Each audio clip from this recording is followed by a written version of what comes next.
Halo teman-teman, selamat datang kembali berkeliaran di channel Cerita Movie. Hari ini kita akan menceritakan sebuah film berjudul Default. Diterbitkan pada tahun 2018, film ini menceritakan bahwa dalam waktu 7 hari Korea akan mengalami kebangkrutan, tingkat pengangguran mencapai 42% dan rakyat-rakyat pada terlantar. Film ini merupakan kisah nyata tentang krisis ekonomi di akhir abad lalu. Pada tahun 1988, Korea berhasil mengadakan Olimpiade musim panas. Sementara pada tahun 1996, Korea bergabung dengan organisasi OECD yang membuat negara tersebut berhasil memasuki daftar negara maju di dunia. Hingga tahun 1997, setengahnya dari populasi Korea telah menganggap diri mereka merupakan masyarakat kelas menengah. Di saat ini, para bos Wall Street mulai menarik modal dari Korea. Rakyat Korea yang masih belum mengetahui kejadian ini masih menganggap kondisi ekonomi mereka berada di atas angin. Di saat ini ada seorang jenius finansial yang kita beri nama Tana, menyadari bahwa negaranya akan bangkrut.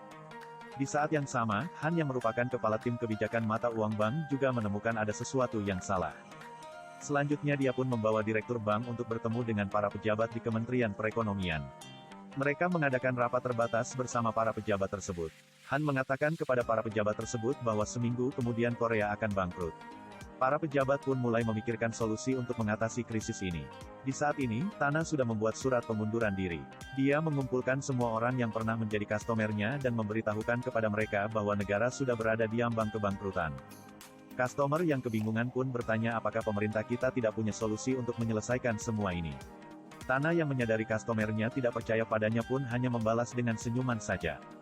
Pejabat pun memutuskan untuk tidak mempublikasikan krisis ini. Banyak rakyat kecil yang mengalami kerugian besar karena krisis ini tidak dipublikasikan. Contohnya ini, bos pabrik pembuat mangkok yang baru saja menandatangani kontrak orderan dari partnernya yang merupakan bos minimarket. Pembayaran yang dia terima bukan uang tunai, melainkan cek bank.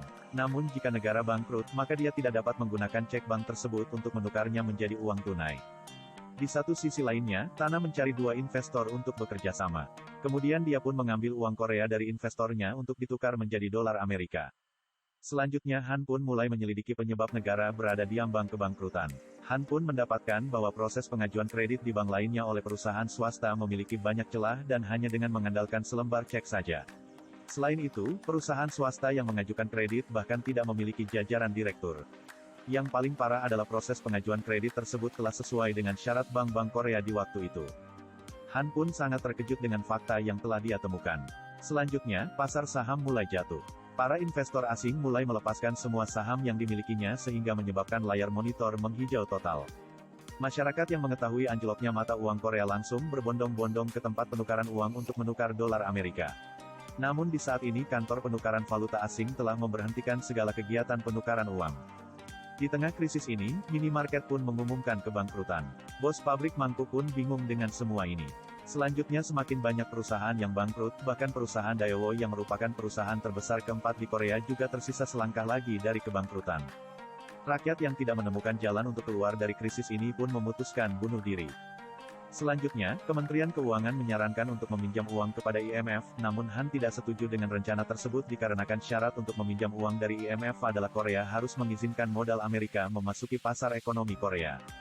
Di sisi lainnya, Tana mulai mencari lebih banyak kesempatan dari krisis ini. Dia membeli rumah sebanyak-banyaknya yang dijual dengan harga yang murah. Pemerintah tetap saja mengumumkan kepada rakyat bahwa negara ini masih aman dari krisis. Di sisi lainnya pemimpin IMF pun telah tiba di Korea. Melihat isi perjanjian yang tidak adil, Han bersikeras menolak, namun pejabat lainnya tidak menghiraukannya dan tetap meminjam uang dari IMF. Selanjutnya, Han pun siap mengorbankan posisi jabatannya untuk mempublikasikan krisis ini kepada semua rakyat Korea. Namun setelah mengadakan jumpa pers, tidak ada media koran atau televisi yang berani memberitakannya karena dilarang oleh pemerintah. Han pun hanya bisa melihat para pejabat tinggi mengorbankan kedaulatan ekonomi Korea demi mendapat pinjaman dari IMF. Setelah mendapat pinjaman dari IMF, pemerintah pun mengadakan jumpa pers dan mempublikasikan kepada rakyatnya bahwa negaranya telah meminjam banyak uang dari IMF karena telah terjadi krisis ekonomi di negara itu.